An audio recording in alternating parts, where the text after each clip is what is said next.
Dito na tayo, guys.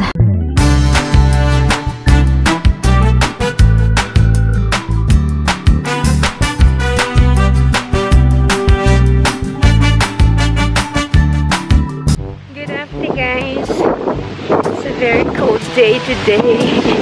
Although medyo maaraw. But it's windy. 2:45. It's a spontaneous decision to take the driving exam today. Wala akong balak mag-vlog, pero sinasabi ko, kailangan kong i-document tong day na to. And that is, kung magiging successful tayo today. Nag-start ako mag-review mga 10:30 ng umaga. Tapos nag-try ako ng mga practice exam. Lagi namang pa, sabi ko, mag-exam na ako today kaysa makalimutan ko pa. Bukas kasi dapat yung balak ko. Kasi ako today na, open kasi yung registry even on Sunday. Pero 12 to 5 PM lang. So, 2:45. Abot pa tayo, lalakarin ko lang naman. So, let's go. Let's do this. Bismillah. Dito na tayo, guys. Sana allowed. Sana i-take ako or i-allow akong mag-test today.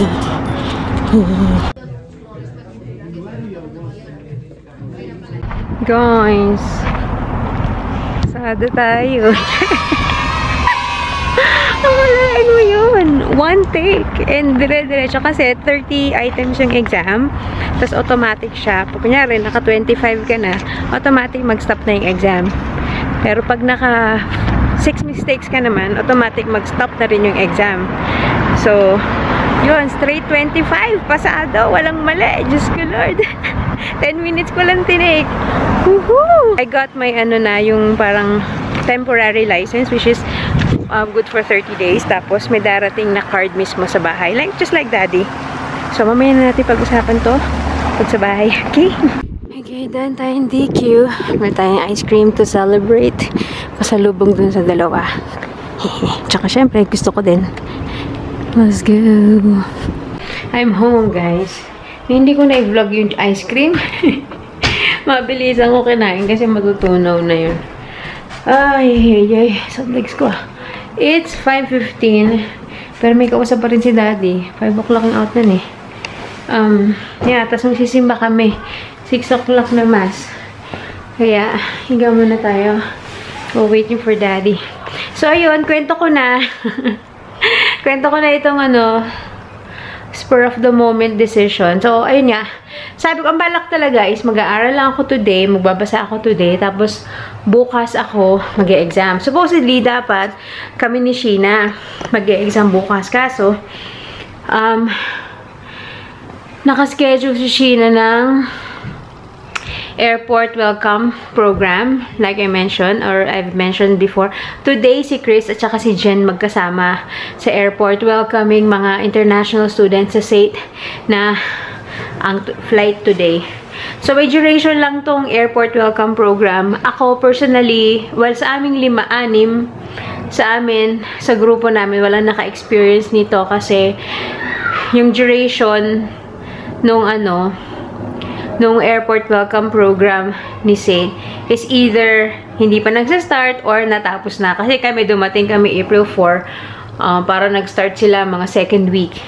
Tapos si Jen naman, nung dumating siya, tapos na. Last week April 27 yata siya dumating. So, tapos na yung wala sa aming naka-experience nito. So, anyway, yeah, so kung paparating kayo, international students, based dun sa listahan, majority of the students na wini-welcome for the past few days are from India. Yun ang majority. Meron mga ilan-ilan from Philippines. So, just in case, sa Tuesday or Wednesday yung dating ninyo, say hi. Our booth ay basta malapit yata kami sa gate 12. Hindi ko memorize yung details pa. Mamaya try ko i-check. Hindi ko masyado inaalam. Sabi ko the day before. So, bukas yan. Wala akong si Sheena ang may duty bukas. Later. And then, ang tawag dito, so yun nga, since nakaschedule bukas si Sheena sa airport welcome, sabi ko, mag-exam na ako today kasi Tuesday, Wednesday, ako naman yung nasa airport. So, si Sheena naman ang pwedeng mag-exam nun. So, yun, Ano lang din ako, reviewer. If you watch Alwin and Emma, meron sila dito, meron siyang vlog before na they talked about it, or si Alwin talked about the Alberta exam, tapos meron siyang reviewer. So, doon sa vlog na yon, nag-comment lang ako, sabi ko pa, ano ako ng reviewer, ganyan. So, if you want a copy of the reviewer, ano bang gagawin natin? Mag-message kayo or something. Kasi ganun lang din yung kay ano. We'll see. Kung may ilalagay ko sa Google Drive. Yun, doon lang din ako nag-base. Ni-review ko, tapos ano, majority naman ng nasa exam na na-review ko, lumabas doon sa exam. So, pumila ko, 12 to 5 lang, 'di ba? Dumating ako doon, 3 o'clock. Tapos na ano na ako, hindi ko na take into consideration yung pila. Haba ng pila pagdating ko, kasi nga like I mentioned sa search sa registry, maraming ginagawa, passport, pagkuha ng ano ng Alberta ID, lisensya and everything. So, pati yung sa pagsasakyan, bibili ka ng sasakyan, paparehistro mo yung sasakyan, doon din sa registry. So, maraming services doon, hindi lang sa lisensya. So, kaya mahaba yung pila pagdating ko. Tapos yun, so 3 o'clock ako nandun, 3:50 ako natawag. Tapos, so meron na kasi mga naka-ready na computer doon. Tapos nung sinabi ko na, I want to take learner's exam. Tapos sabi niya, is this your first time? Yes. So kinuha niya, can I have your city ID or yung Alberta ID in our case? Naka-backpack ako today kasi dala-dala ko yung study permit ko, dala ko yung passport ko, ganyan. Kasi sabi ni Vince, dalhin ko daw. Kasi yung kanya, ganon. Although, kasi nung pauwi na ako, naglalakad ako, na-realize ko, bakit pinadala pa sa akin ni Vince? Hindi naman pala kailangan. Na-realize ko kasi si Vince, hindi siya kumuha ng Alberta ID. Kasi nga, expected na kukuha naman siya ng lisensya. Kasi hindi pwedeng dalawa yung ID mo. So, hindi na siya kumuha ng Alberta ID para, makasave. Kasi $30+ din yung 37, 38. I forgot magkano binayad ko. So, anyways, ayun, kaya siguro siya hiningan ng mga papel-papel na yun. Ako, yung Alberta ID ko lang ang hiningi. So, pinakita ko, tapos, bababla, check, ganyan. Tapos, $17 para dun sa exam mismo. Tapos, sabi niya, okay, you can proceed to computer 1. So, pagdating ko dun sa testing area, wala naman siyang sobrang division or anything. Basta pagpasok mo sa registry, nasa kanan yung pila para sa mga counter, tas nasa left side yung mga parang computer, parang computer shop. may mga kayo, kanya-kanya kayong cubicle, tas yung computer, tas sabi niya sa akin, proceed to computer 1. So, pagkakita ko, doon sa computer, nandun yung pangalan ko, Lim Melanie, tapos start, ganyan-ganyan. So, touch screen lang siya, hindi siya with the mouse. Ewan ko if this applies to all registry. I feel like lahat naman. So, touch screen lang siya, parang malaking tablet. So, may tanong, multiple choice, A, B, C, D. Tapos, pinili mo B. Meron pang second question is this your answer? Tapos, yes or no. Kumaga, you are given the chance to, change your mind kasi. So, hindi yung pagka-press mo ng sagot, yun yung final answer.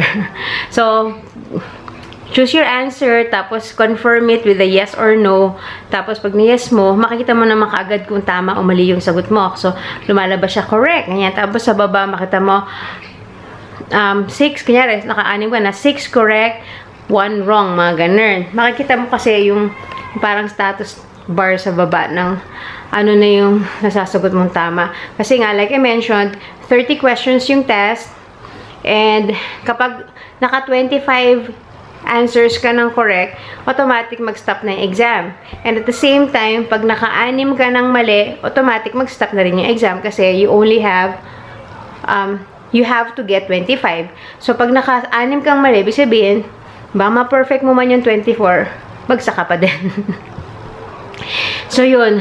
And thankfully, sabi ko, thankful about question ko. Thank you, Lord. Na makukorek ko. Thankfully, 25 straight. Tama naman yung sagot ko. Wala akong na mistake. And, pwede ka rin palang mag-skip. Yun yung sinasabi kasi nila. Yung tip nila na kasi out of 30, pwede ka mag-skip. Diba? Kunyari, itong na-timing sa'yo, hindi mo sure, iskipan mo, tapos, mag-next ka na. Kasi, may possibility na, ma-straight mo pa rin na 25 correct ka, diba? Pag in-skip mo yung tanong. Pero, hindi ko maalala or kung nakita ko ba na meron skip button. Hindi ko sure kung nagbago ba or what. Kasi, sobrang engrossed ako dun sa exam. Binasa ko yung tanong, binasa ko yung mga choices, pinili ko yung sagot, tapos, yes, nag-yes ako. So, hindi ko napansin kung merong skip button. Kasi yun yung laging tip na sinasabi nila na pag di mo sure, mag-skip ka muna. Tapos, kunyari, babalik pa rin naman yung same question pero sa dulo, kumbaga. So, you are given the chance na pwede mong masagot yung mga alam mo mga tanong. But anyway, in my case kasi hindi ako nag-skip. So, hindi ko maalala if there was a skip button, parang wala akong nabasa. Tsaka, may instructions kasi before mag-start yung exam, kung paano. Ito daw yung, kumbaga, piliin mo yung sagot mo, tas pa-press yes or no, ganun. Wala akong naalala sa instruction na pwede ka mag-skip. So, hindi ko alam kung nagbago. Pati yung registry itself, dito sa amin, nag-renovate.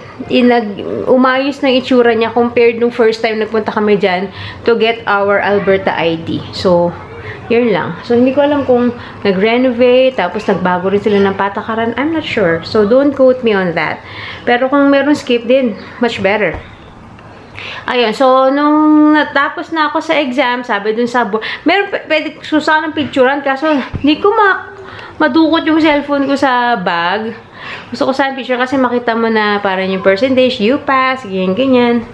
Tapos, nakalagay doon, please return to the counter. So, bumalik ako doon sa person na nag-assist sa akin. Tapos, tanong-tanong siya, do you have driver's license from your home country? Sabi ko, no. Meron ako before, pero hindi ko na nga na-renew. Tsaka, nag-no na ako para, kasi wala wala man talaga So, meron, pero expired ng matagal. So, I don't think, nila yun, i-acknowledge pa nila yun.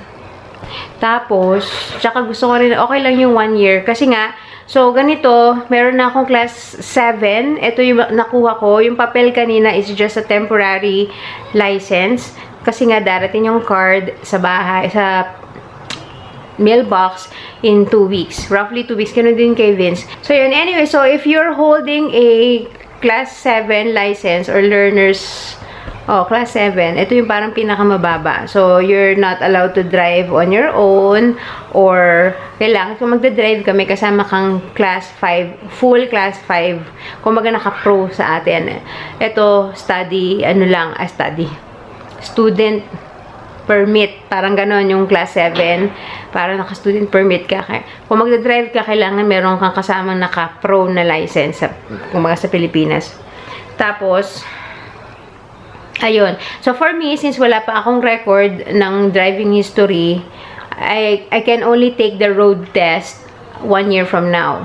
Kaya namin pinupush kasi si Jen, nag-exam na siya the other, magto 2 weeks na. Last week or 2 weeks ago, nag-learner's exam na rin siya. Kasi nga, ang habol namin, para tumatakbo na yung 1 year namin. Para by next year, this time, pwede na kaming mag-driver's exam. Road test. Kumbaga, road test. Syempre, magda-driving school kami. At kailangan namin mag-aral dito sa driving school, learning the theoretical and the practical. So, nagtitingin-tingin na kami 1,000 yung bayad. Pero sabi ko, saka na pag malapit na kaming mag-exam. Pero maganda rin yung ma-practice na.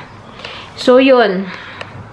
Yun lang guys. Kaya naman, basahin yung reviewer. Mapapasa yun. And, yeah. Hintay tayo ng umaga tayo magsimba. Several song-filled hours later. Hi guys. Wala na. Hindi na tayo makasimba. Dahil si Daddy overtime. Natapos siya sa call niya. Siguro mga 6:30. 6:30 na. 6 o'clock yung simba.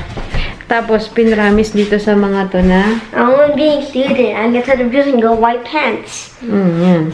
Wait lang, let me talk first. Pinramis dito sa mga to na after magsimba, sa McDo kami kakain. So, sabi ko, tara na. Pero, sabi ko, bago tayo makmakdo, punta muna tayo ng Valley Village. Itong actually si Zeb ang nagyaya kanina pa. At gusto daw tumingin ng white na jogging pants or joggers. Kasi naka-white ako na joggers dito sa bahay. At naiinggit. Gusto niya din daw nun. So, tingin pa tayo ng Vivi. Tingin din tayo ng ibang mga pang back to school pala outfit for them. Malapit na ang schooling. Hi, viewers. Do your floss. Boom, boom, boom, boom, boom, boom, boom. Yeah. Wait. Me. Yeah, this is funny dances. Okay. So yeah, dito tayo. Oh, Russian dance. Boom, boom, boom.